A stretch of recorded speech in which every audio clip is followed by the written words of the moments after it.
Great.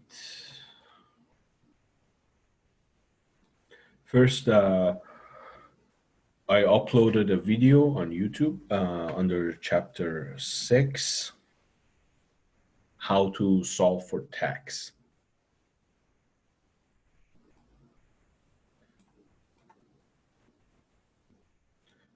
Make sure you watch that video to save time because we are limited.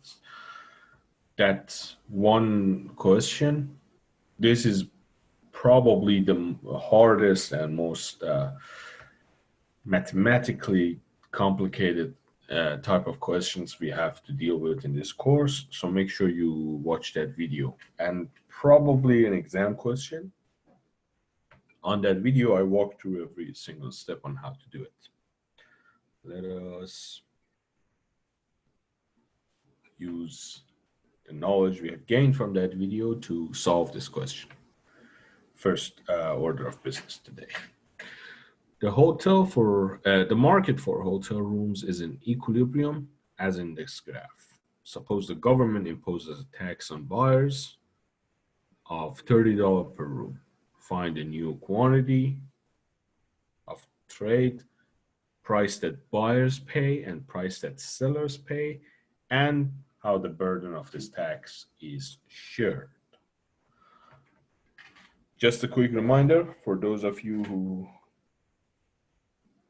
need to remember, in order to solve these kind of questions, this is a reality we're facing. There is a market. Everyone is living happily ever after. You have your demand side. You have your supply side. Everyone is happy at this point. This is our equilibrium. Then bad character, like a Disney movie, enters this market. The character is the government. The character asks us to pay him. This tax is imposed on one of these two, either the supplier or the consumer. If the tax is imposed on the supplier has to pay it. If the tax is imposed on the consumer has to pay it. When the tax is imposed on the consumer, for example, when you go to Walmart, when you buy your groceries, if you look at your receipt, you'll see that something is written at the end. It says tax, because you're paying the taxes on the groceries you buy from Walmart. What happens when the tax is introduced? Immediately, you have to pay a higher price. When prices go up, some people will say, no, thank you. They would leave the market. Your demand curve would go down or shift to the left, as we talked about. It's one of the things that would affect the demand curve. By how much? By the exact amount of a tax. The tax would just increase the prices that we have to pay to get our groceries. So some of us will say, yeah, I really don't need this. Let's say what's like a cooked food or something like that. Okay. So I'm going to buy fewer items because I have a limited budget. Your demand curve would go down. In order to solve these kind of questions, first you find the supply curve, then you find the demand curve, then the equilibrium point, then you introduce the tax. You'll find your new demand curve if the tax is imposed on the consumers, or your new supply curve if the tax is imposed on the producer. After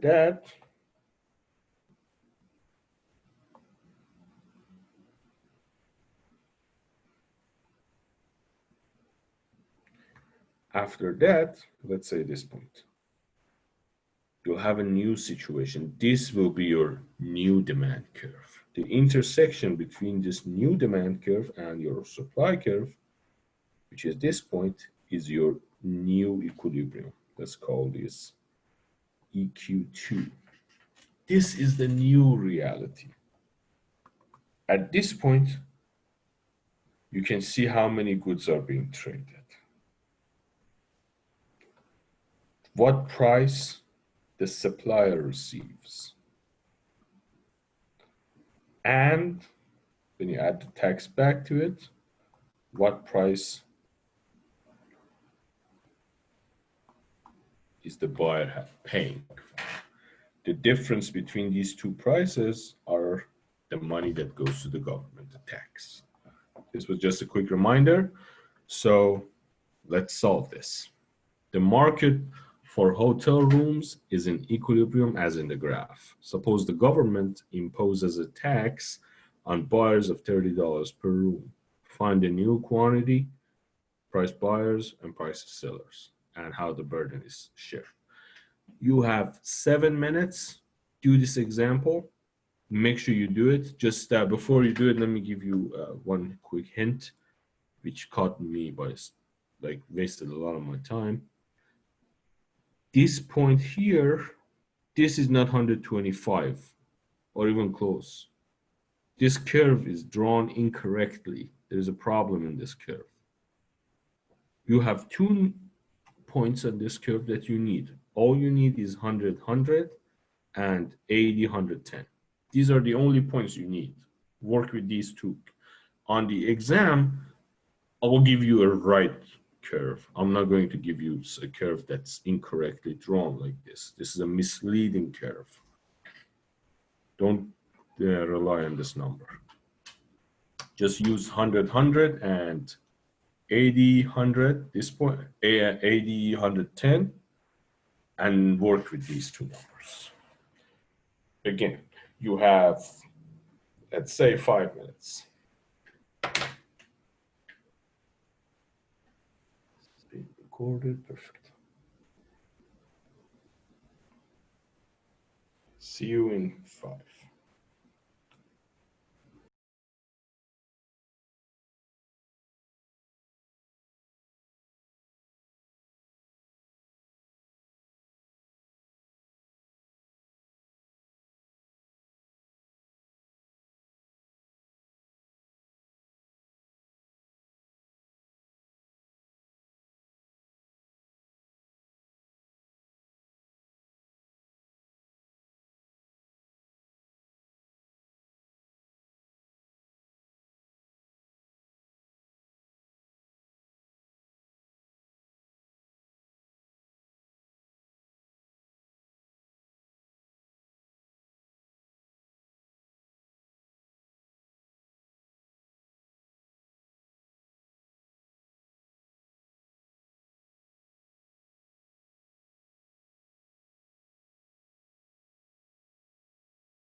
Hi, if you just joined us, make sure you do this example that we talked about last time.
First, let us do the supply curve.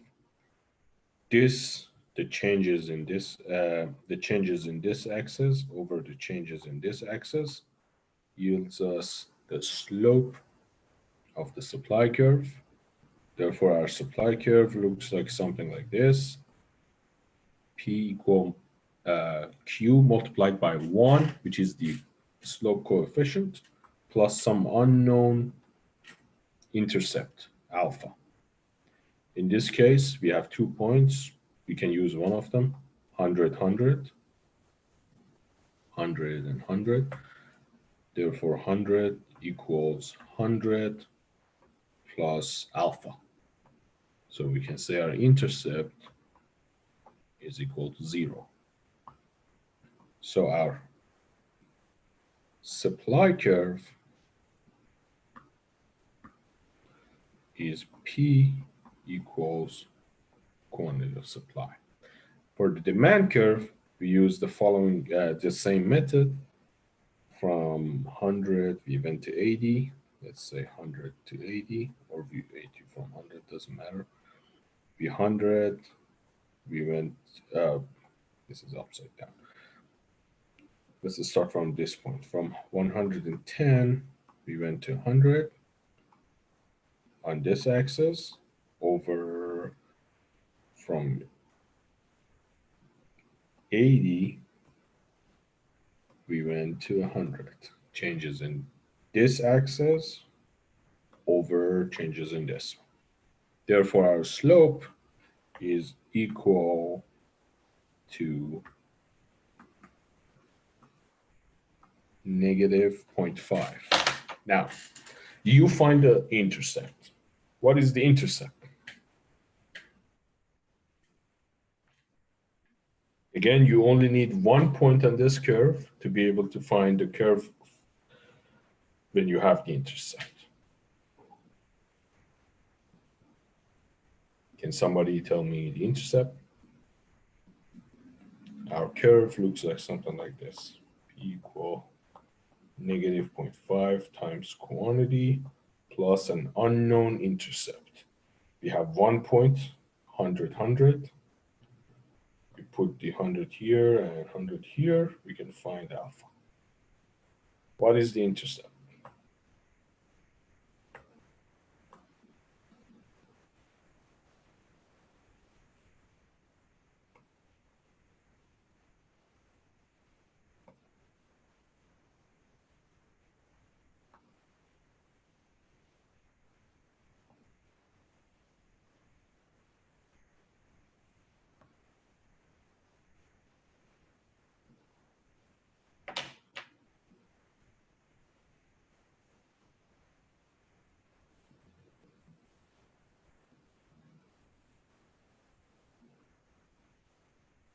Anyone?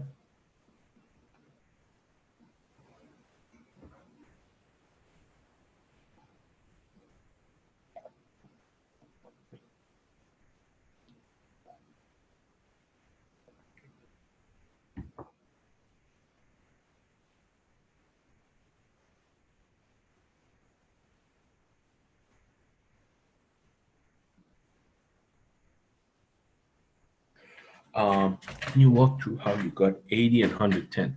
It's on the curve. If you look at this point, 80, 110. These 2 points are on the curve. If you look at these lines, this is a really blurry example. This is like, I don't really like this example. So I have to give you some leeway, something like that. This is not like, this is a really badly written example.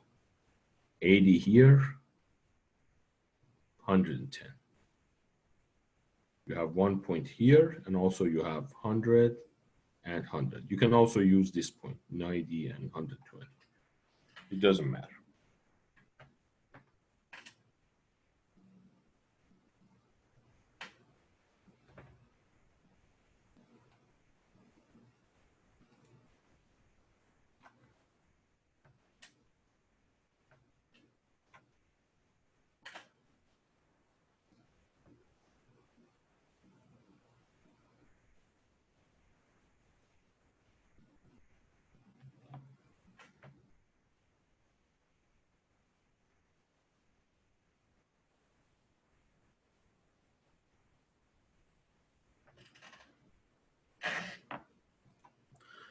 Do you understand this? Am I making sense? If you're not getting it, make sure you watch that video on the YouTube. I walk through step by step, explain everything, and you were supposed to watch it, but then, yeah, these things happen. Don't worry about it. Make sure you watch it. Make sure you learn this because you're definitely going to need this later. And this is the hardest thing in this course. After this, things will be much easier. So now we have the slope and we find our intercept. If you put 100 here, 100 equals 50. That's negative 0.5 multiplied by 100 minus 50 plus some unknown alpha. Therefore, our alpha is equals to 150. That is our intercept. So our demand curve is P equals quantity of demand multiplied by minus 0.5 the slope plus 150 the intercept. If you put it equal to this, which was our supply curve we had earlier, at this point, if you can see this point, the two curves, they pass over each other, which means at this point, Q's and P's are equal for both curves. So you could set them together and write that, let's call this P of demand equal P of supply. Price of demand equals price of supply. Therefore,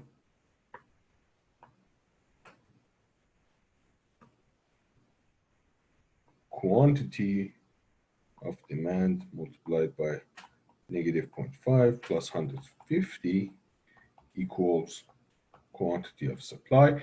And at equilibrium, also these two are equal, demand and supply quantities.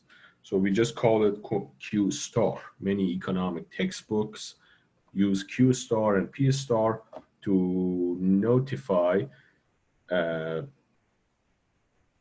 to acknowledge the equilibrium point. If you put them together, you can find that quantity star is equal to 100 and price star is also equal to 100. That is your first equilibrium point. Then you introduce tax into the system. When you introduce the government, demand curve shifts down or shifts left. By how much? By 30, which is the amount of a tax. Now, this 30 is only applied to intercept. Why? Because the slope doesn't change. These two curves are parallel to one another. In next chapter, we'll see why. What does this slope tell us? So since these two curves are parallel, tax is only applied to the intercept of the demand curve. By how much? By 30. Basically, a tax means now what you're paying for is more expensive. You don't care the money is going to the government. You only care that the money is leaving your pockets. You don't care when you're paying for something. You don't care who's receiving this, on paper at least. You only care about that the money is leaving your pockets. So when you add tax to a good, the price of that good goes up. So your new demand curve would be P equals, again, negative 0.5 times quantity of demand plus our new intercept is 120. This 120 is when you deduct 30, the tax value, from the original intercept. This is how you get this. Now, if you put this curve, let's call this demand 2, equal to the supply curve, which doesn't change, you can have your new equilibrium. It basically means quantity star, let's say quantity second, quantity 2, star minus 0.5, quantity 2 plus 120.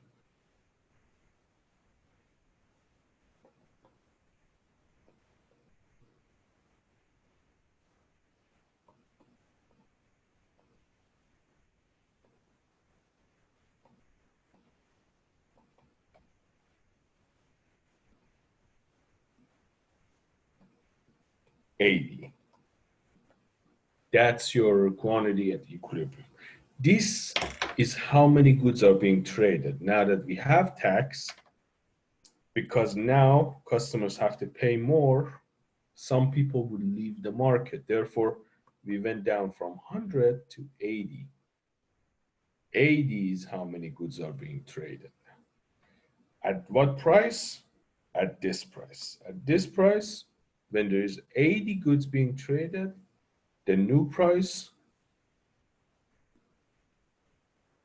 is added to the supply curve, which is P equal Q. Therefore, the new price is 80.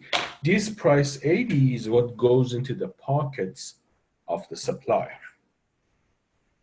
But it's not equal to the price that the consumer is paying, because the consumer also has to pay tax. When you're losing money, a portion of this money goes to the person who is providing you with certain service or good, and another portion is going to the government. So the price that the buyer is receiving is when you add the 30 tax back into this, which is 110. This is how much money is leaving the customer's pockets. Price of the buyer, this 80 is the price of the seller. The difference between the two is how much tax you're paying. If you deduct 80 from 110, there you go, 30.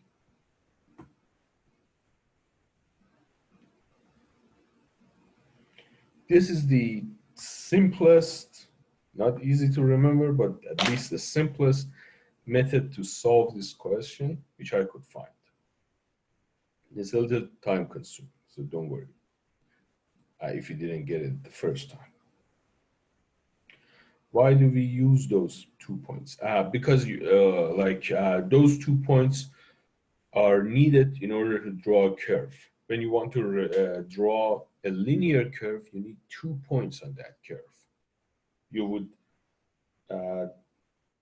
subtract and find the differences, the changes in one axis, axis Y, which is price in economics, and then you divide these changes over changes in this axis, which is Q. Let's say, for example, here.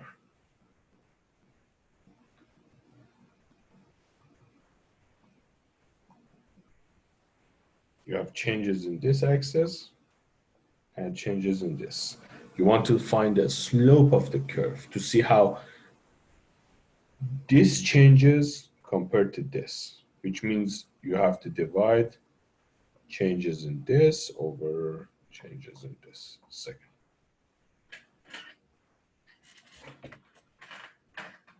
Am I making sense? Are we clear?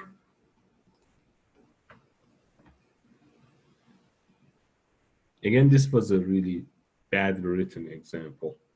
I really wish they would fix it. It's too misleading.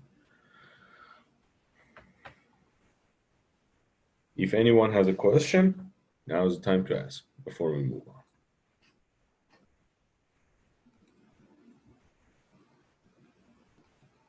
As you can see, you have the price that buyers are paying equals to 80. The price that sellers are receiving is equal to 80, but the buyers also have to pay a $30 tax. So in total, $110 are leaving the pockets of the consumers. The difference between these two, price buyer and price seller, is equal to the tax. Now, we already talked about that, that the burden needs to be shared. There are two things that you need to know about the burden being shared. How the burden of a tax is shared among market participants. This is a very important policy issue that you need to know. When you're taxing people, you need to know who's going to end up paying that tax. First thing is to consider whether you impose the tax on the buyer or on the seller. A tax on a seller in comparison to a tax on the buyer would shift the supply curve. Now, when you tax a seller, you're immediately increasing their costs. When I tell you, for example, let's say you're a salesman, you sell cars. When I tell you for every car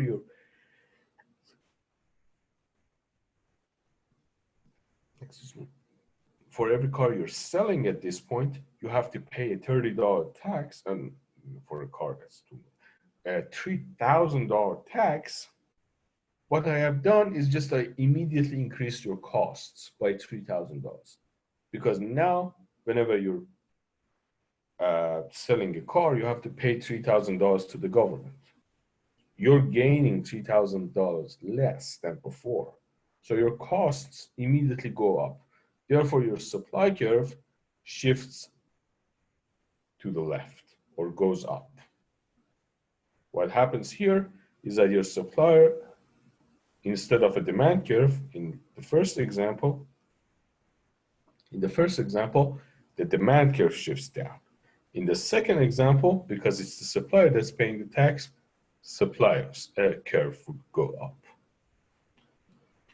If you use the same method, in this case, we're using supply curve, find for the first equilibrium, then find the second equilibrium, then you can use how the situation changed. Now you can find that this is something very interesting. For a $1.5 tax on sellers, we have the exact same numbers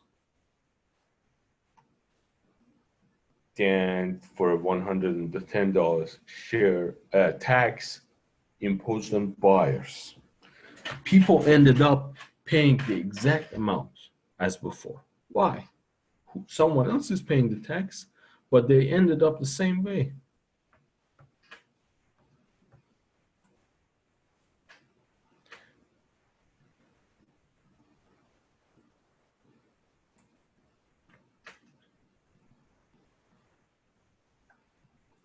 The outcome is the same in both cases. The effects on price and quantity and the tax burdens are the same, whether the tax is imposed on buyers or sellers. You see that this is something very interesting about economics. No matter who pays the tax, people who are in a market will all be affected.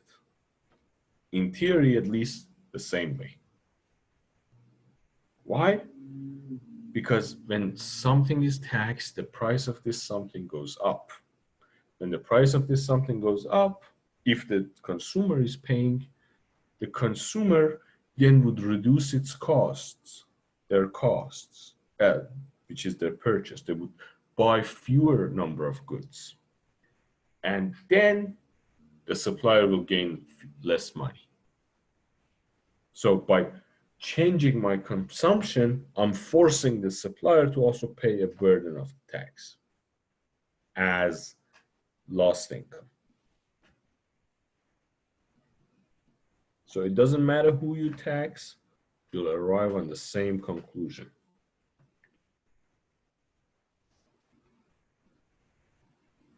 And of course, this difference between the price buyers are paying and the price sellers are receiving in our example is equal to the tax here.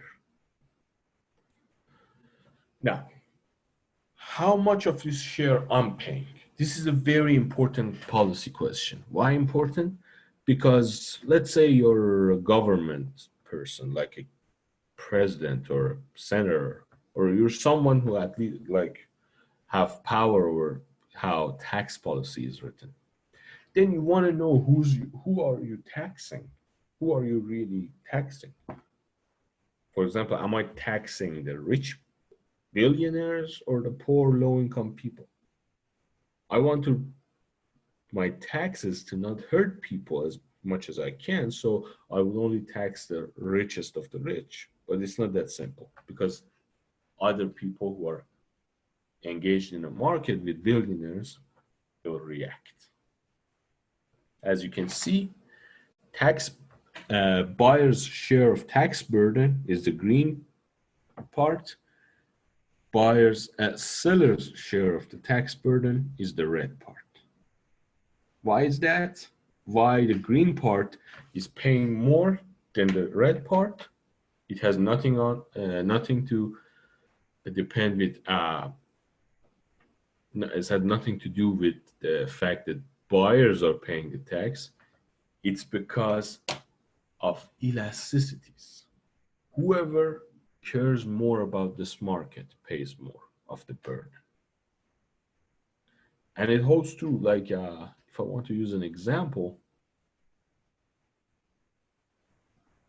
when a crisis happens in a relationship, both parties would need to make sacrifices. But the party that is more invested in this relationship, cares more about the relationship, would have to pay more of the burden. One example that I use is, let's say, for example, a son and his mom, like me and my mom. We used to argue when I was a teenager, like, why are you late outside with your friends? Things like that. When I was a teenager, I wasn't really like aware of how important my family relationship is to me. So my elasticity was too high, you could say. I was very sensitive to the price that I have to pay for this relationship. So whenever me and my mom got into an argument, I never apologized. I'm too big to apologize to people, especially too big to apologize to my mom, for example, things like that. As I grew older, remember, in the long term, we say elasticities go up. In personal relationships, elasticities would go down. As I get older, I became more insensitive to the price I'm paying because the relationship became more important to me. Now, when something happens, when there is an argument or something like that, I immediately apologize. Because I really care about my relationship with my mom at this point. The same thing holds true in a market. Two people are in a relationship, the supply side and the demand side. They're happy, there is no problem. They're supplying goods, buying goods, everything works fine until a crisis happens. The crisis is the government. When the crisis happens, when government enters and say, okay, people, pay me money. I like money, I'm taxing you. Immediately, there is a crisis, both parties have to sacrifice. They have to share the burden of this crisis, which is tax. The party that is more invested in this relationship, in this market, needs this market more than the other one, ends up paying a bigger share. That's why you never see, for example, drugs being taxed in most parts of the world. Why?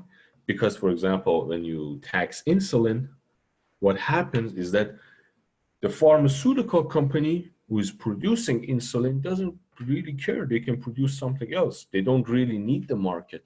But people who are purchasing insulin really need it to survive. Their demand is very inelastic, while their supply is very elastic. What happens is that the people who are on sick with diabetes would end up paying a much bigger share than the company. So people never go after taxing drugs. What do they tax? Luxuries. This is an important part. You see, then you would say, okay, then taxing luxurious goods should sound fun. Like we're making billionaires and the super rich pay taxes. They can afford to, they don't care. And it makes sense on paper. And it was actually applied. In 1990, Congress adopted a new luxury tax on private jets, luxury boats, furs, jewelry, and expensive car. The goal of this tax was to raise revenue from those who could most easily afford to. The super rich. They could easily afford to pay a little more. But then there is a problem. Luxury items demand, as we learned before, is very elastic. People don't need luxury goods to survive. So their demand is not this elastic, not this much. This is too elastic. Their demand is fairly elastic, but their supply is inelastic. Why? Remember, the curve that is flatter is elastic, and as the curves are more horizontal, more vertical, they become inelastic. So what happens now is that since demand is quite elastic, people don't need luxuries, they can just stop buying them. While the supply is relatively inelastic, people who are building luxury boats and private jets cannot overnight change their business and sell something else. They end up paying a bigger share. This is like what went wrong with that tax policy. Sellers' share of tax burden is bigger than the buyer's share. So when you tax luxuries, you often end up forcing the poor people who are working and producing these luxuries paying the tax, while the billionaires, they just don't even pay. They just leave the market. They don't care that much about the market.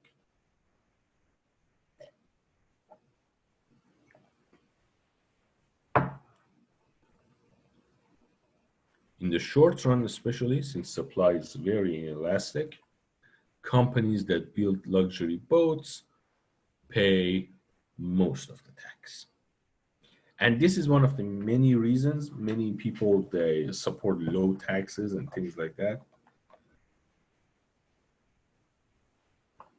A tax would reduce the consumption. And reducing consumption means more people without a job. Let's say two people are working at this point without any problem. They're trading with one another. This is quantity star. To produce this level of quantity, you need to have, let's say, how many workers? 100 people, 200 people. When the tax is introduced, you go here. Now, there is a barrier. You go from this point to this point, which means you have to start firing people because you're producing fewer goods. This is why many are saying taxes are bad. Of course, you could argue that this tax money, the difference between this point and this point, which is equal to the tax, this money is not going to be wasted, hopefully. This money is going to be invested in things that would create more jobs and more value to people, like healthcare or education or defense and things like that that are really needed, like building roads and army and law enforcement. These are actually needed. So schools, healthcare, depending on where you live. These are government services and they create jobs on their own. So this argument, you can never jump to a conclusion by just looking at one curve or two curves. This is like a more complicated argument and it is still going on. Like many people have, for example, right now we have tax cuts. We had tax cuts a few years ago and we're still having papers written about the effects of these tax cuts. Yep, Walker. No one likes taxes, but as Benjamin Franklin says, two things are, I think it's Benjamin Franklin, two things are inevitable: death, and taxes. So we have to pay taxes to have the roads and things like that. So these are the important things. First of all, who is going to pay? And then how invested are we in this market? And what share of tax are we going to pay? Let's look at this example. Prior to 2011, the Social Security payroll tax was 6.5% taken from workers' pay and 6.2% paid by employers. Total, 12.4%.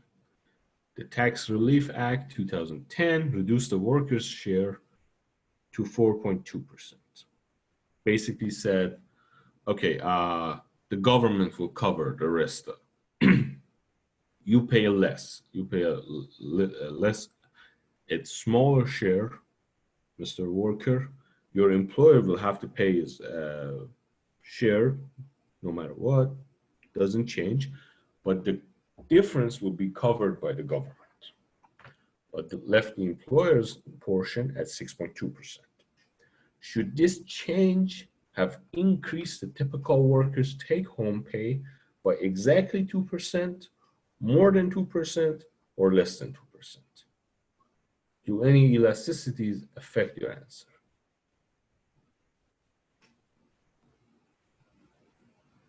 And also follow-up question, who gets the bigger share of this tax cut?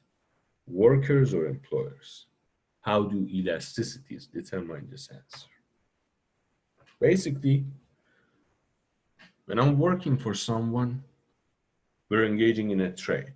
I'm supplying labor. Remember, in markets for goods, companies are suppliers. They sell us goods. Let's say, for example, this tablet, I buy it from a company.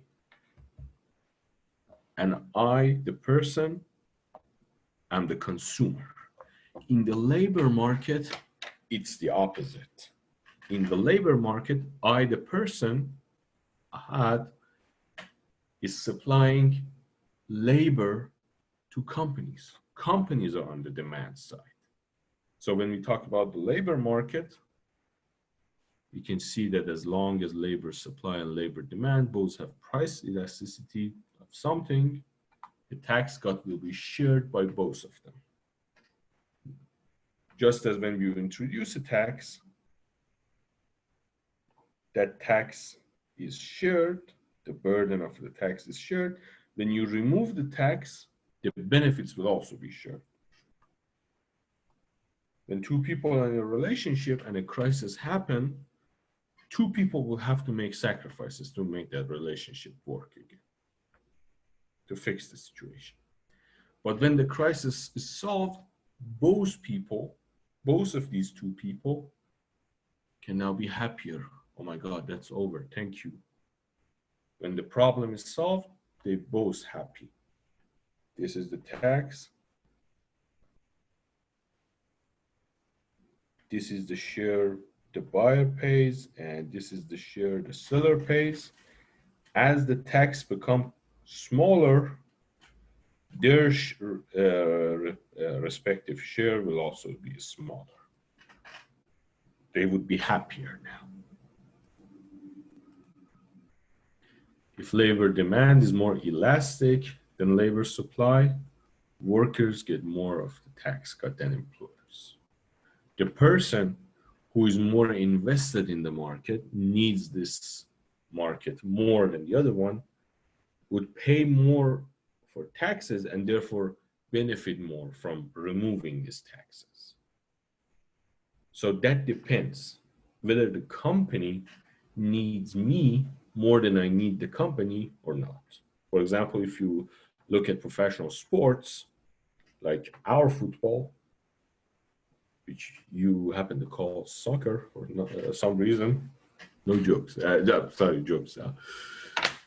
I really like these American soccer versus soccer, American football versus football jokes. Hilarious in my opinion. If you look at the professional sports market, you have some players like Leo Messi or Cristiano Ronaldo. They're worth like hundreds of millions of dollars. So they're very important to the team and the company that employs them. Therefore, they are very elastic. Their supply of labor is very elastic, while the demand for their labor is very inelastic. But if you look at, let's say, a normal business, a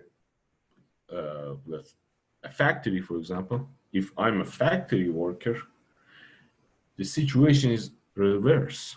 The company that's employing me doesn't really care, doesn't really need me. I'm not very important to them. I'm just one person in thousands.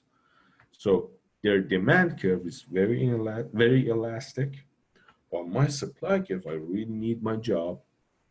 So my supply curve is very inelastic. The person who values this trade agreement, this relationship more, would benefit more from removing the crisis. So when taxes go away, that person would be happier. And this is our discussion, at least a preliminary discussion on taxation. Later, we'll come back to analyze taxation in more detail. Is there any questions? Is there any questions? If they like this is like one of the hardest, most difficult chapters in this course. So don't worry if you're not fully understanding everything the first time. Don't worry. You could always email me. You could ask for office hours. You could ask in class now. That's perfectly fine. There's no questions. Let us move on. Let me get a quick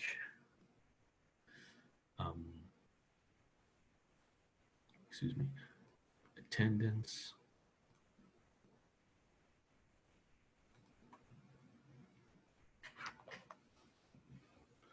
Before we move on, today is for Group A. So, Andrew Jane, if you're here,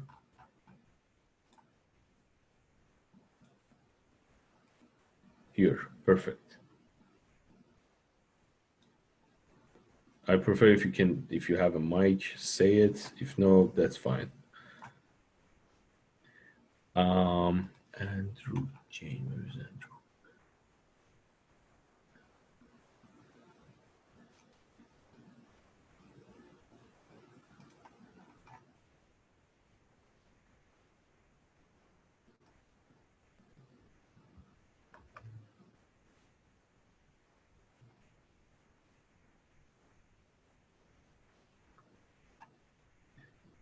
Walker Rouse.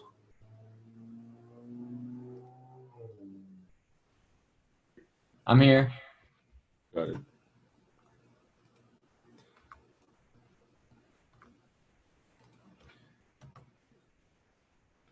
Alyssa Nimick.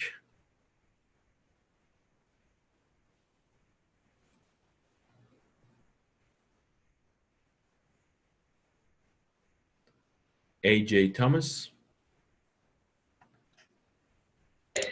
Here. Joe Mabry. Hello. Bryce Ihinger.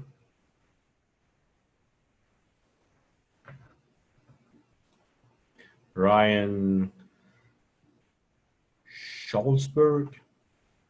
Here. Did I pronounce it correctly? Yeah, you're close. Close enough, I hope. Yeah, that's good. Thank you. Brooke Kapler. Here. Sophia Ma. Here. Kevin Lasinski. Kevin Lasinski. Dylan McMahon.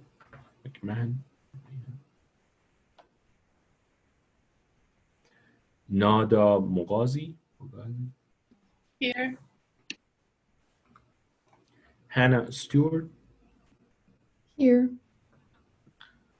Truth Crisco. Truth Crisco.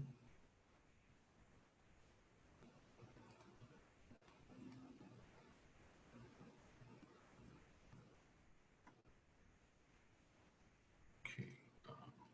Ryan Walzer.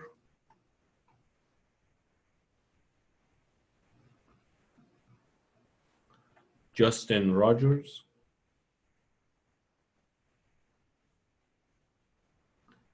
Ethan Walsh.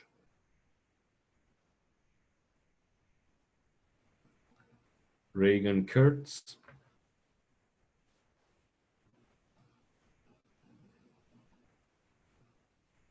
Adam Nicholas and Ethan Walsh. Ethan Walsh here.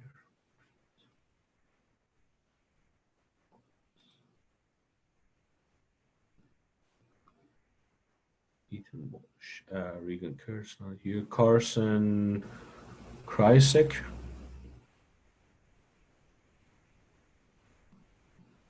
Carson Kreisek. Thomas Pittard.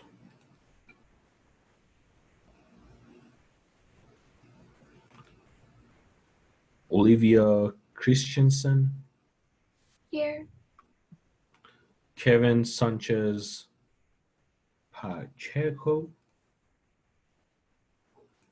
If I'm not pronouncing your names correctly, please teach me how to do it. Kevin Sanchez. I can see that you're here next to my picture. I assume you're unavailable at the moment, so I can give you a present. Shruti Tiwari. Here. Ryan Harris. Is there anyone I didn't say? Like, I didn't hear my name. yeah, can you type your names in the chat? If you're in group A, of course. If you're group B, that's fine. Yeah.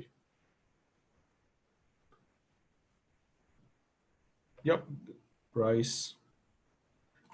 I'll fix it now.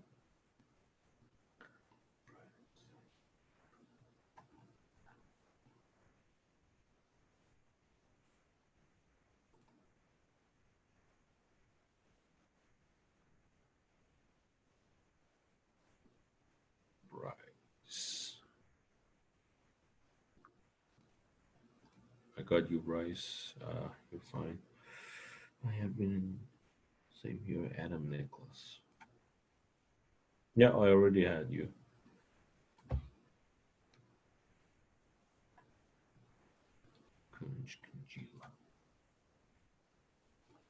Yep, got you. Perfect. Oh, I can see a few, very little few number are missing both classes. Now, remember, guys, it's fine to miss a few lectures. I'm not going to hold it against you. Like, you have to appear every day, every single lecture. This is a difficult time. This is not a normal time. Right now, we're seeing each other on the internet, which is not the usual way of teaching. So I understand if you need like to take a few sessions off, if you have some family business emergencies to take care of, I perfectly understand. But if you don't appear at all, you're going to lose 5% extra, and also you're going to struggle on the class because class keeps you in a structure. So it's 5% of your grade, and I really don't like to deduct points from anyone. So make sure you take part in classes as often as is possible. Again, occasional absentees acceptable, especially since I put online lectures, but take part in class, and that's it. Okay, covered chapter 6. You still have a little time left, so let us see chapter 7. Let us start talking about chapter 7.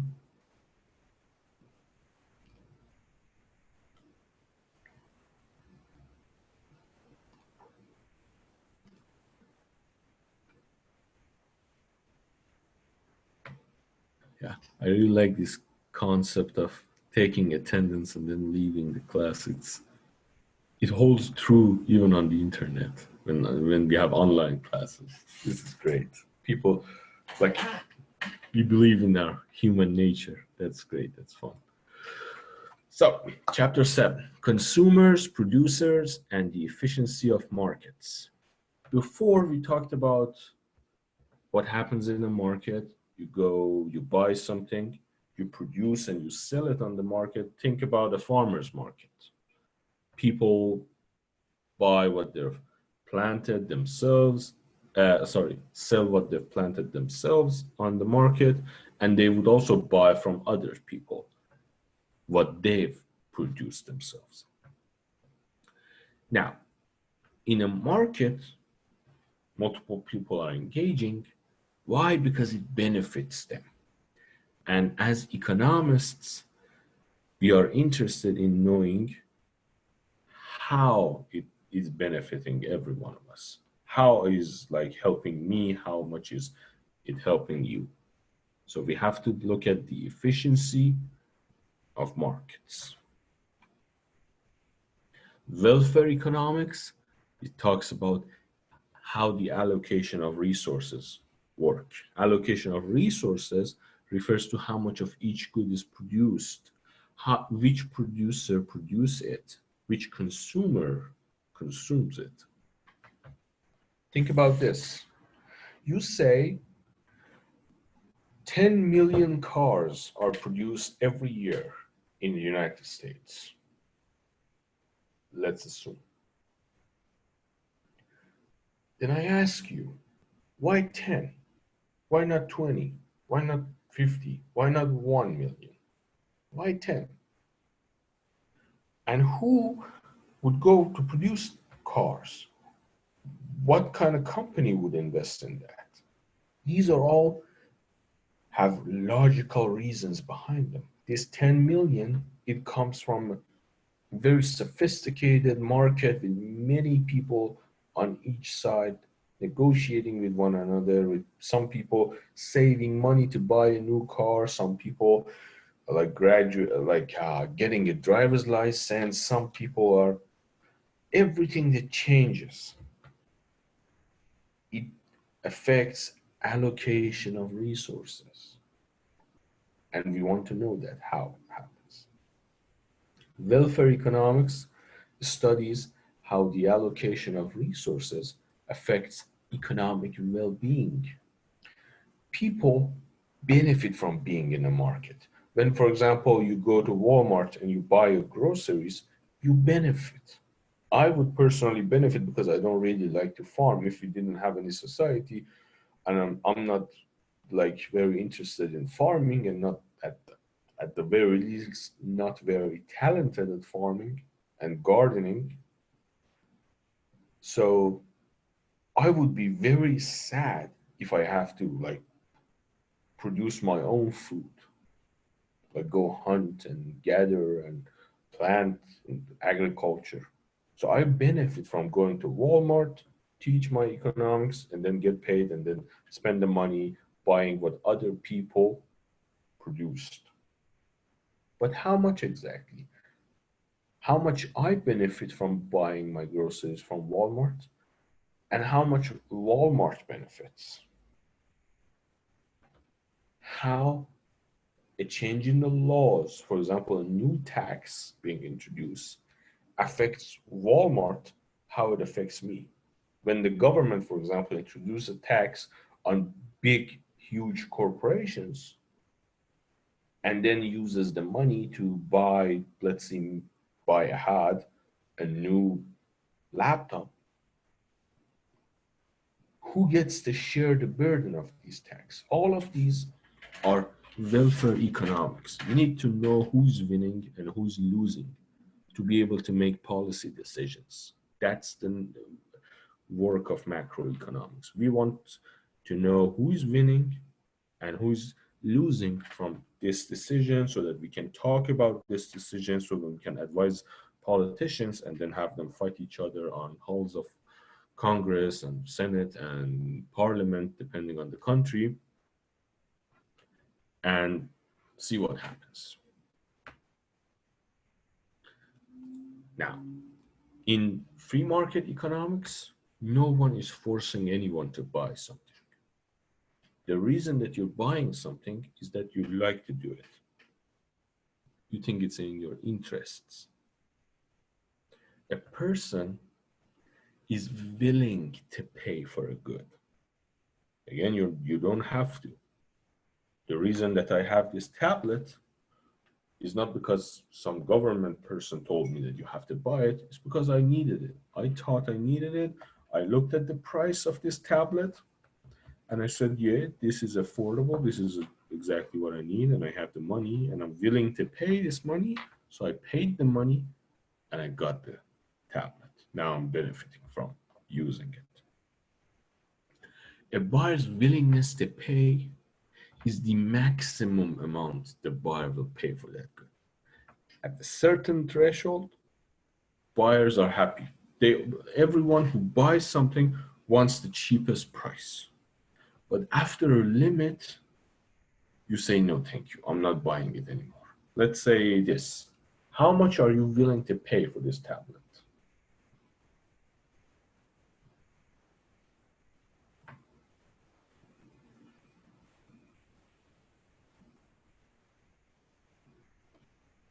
How much are you willing to pay for this tablet? Well, we have different answers. One would say 200, the other one would say 300, one would say 500. This answer depends on us, how much we value the good. That's our willingness to pay. The maximum amount we are willing to pay for something. We have to say goodbye to the precious money in our pockets to be able to acquire things. So we have to value those things to pay for them. Otherwise, we'll say, no, we'll keep our money and use it elsewhere. This money is my opportunity cost. When I pay $300 to buy this, that means I have $300 less to buy other things. I'm missing $300. So I should gain enough at least to cover the $300. That's my willingness to pay. Maximum amount the buyer will pay for that good. How much the buyer values the good. That's the maximum price you're willing to pay. When you value something, for example, let me ask you, if let's say if your loved ones, one of your loved ones falls into a river, would you jump to save him or her? Well, most people would say yes. But if your bicycle falls into the river, would you jump into a really stormy and like unstable river to save your bicycle? No, because you don't value your bicycle that much as your loved ones. So the maximum amount that you're willing to sacrifice is how much you value that thing.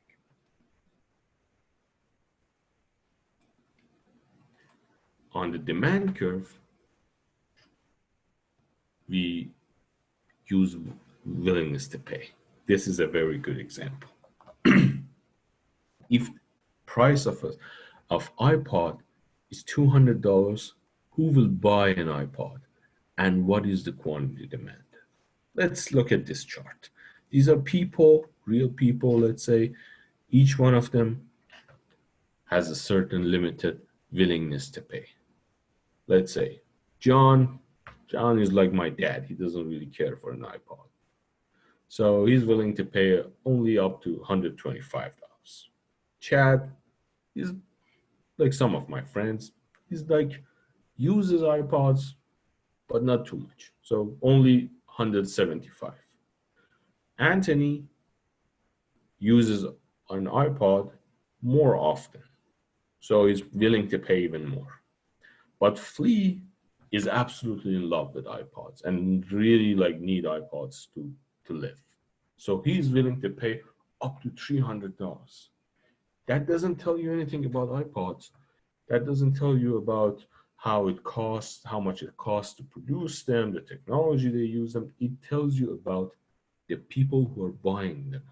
Willingness to pay is something within us, not in the good we're facing. It's us.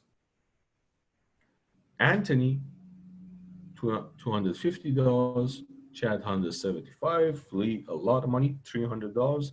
John, not so much, only $125. Very little. Now you look at this. Let's say the market for iPods has only these 4 peoples. At the lowest price, when price is like 0, everyone would buy an iPod. I mean, if it's free, let me have it. In my hometown, there is an expression, proverb. It says, if it's free, let it be poison. In like the translation, the rough translation is, if it's free, let it be poison. Of course, my hometown has quite a reputation for being economically savvy. So when something is free, everyone wants it. As prices go up, people start to drop out of the market. At 125, John would say, no, I'm not willing to. John would leave the market. Up to 175. 75, another person leaves the market. 250, one more person. 300, the last person would say, no, I'm not buying this. I really love this iPod, but I'm not willing to pay this much money for this. Like, if I tell someone like this tablet, I'm willing to pay $500 for this tablet because it's really an important part of my personal life. But if someone tells me this tablet is $1 million, I would say, yeah, I don't need that tablet. I'm just going to put a whiteboard here and record myself using the whiteboard. $1,000, not worth it. So for this, my willingness to pay is limited. Now, if you draw all these points, you can see at the lowest price, when P is very small, 0 to 175, 4 iPods are being sold, each to every person, each one to every single person. At 125, one person drops out. So 4 becomes 3 here. At 175, one more person drops out here. At 250, one more person drops out. At 300, last person also drops out, and there will be no buyers, 0. Now, in this market, you only have 4 people. But in real markets, you have millions and millions of people buying things. So these steps become tinier and tinier and tinier. Think about this. Very little. When you have hundreds of millions of people buying a phone, for example, you have very tiny steps. Each step represents the willingness of pay of one person. And as you goes towards an infinity, which is the assumption in a competitive market, your curve becomes completely linear. This is your new curve. When we say demand curve is something linear, we mean this. This demand curve represents the willingness to pay of every single individual. And every single person is different. They all have their own attributes and their own personalities. So this is how we have the demand curve. Next session, we'll start to talk about how the same thing applies to suppliers and then how these two interact with one another in the market. Who is winning, who is losing when things change. So that's enough for today. Thank you very much, everyone. Thank you. If you have any questions, especially in the first part, tax analysis, it's quite hard, I understand.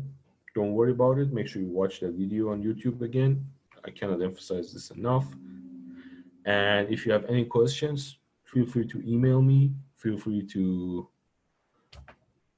ask for an office hour, which I don't know why no one does that. Probably you're getting everything.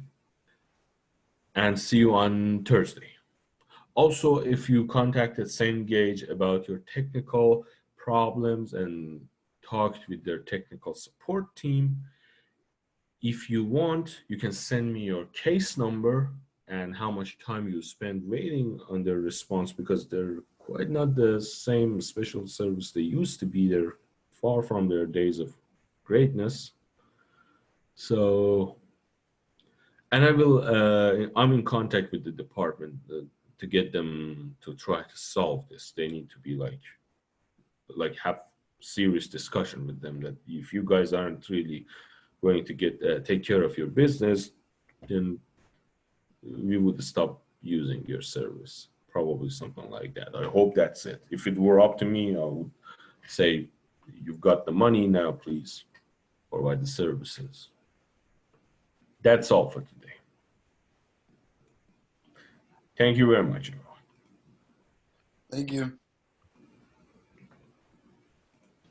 Thank you. Thank you.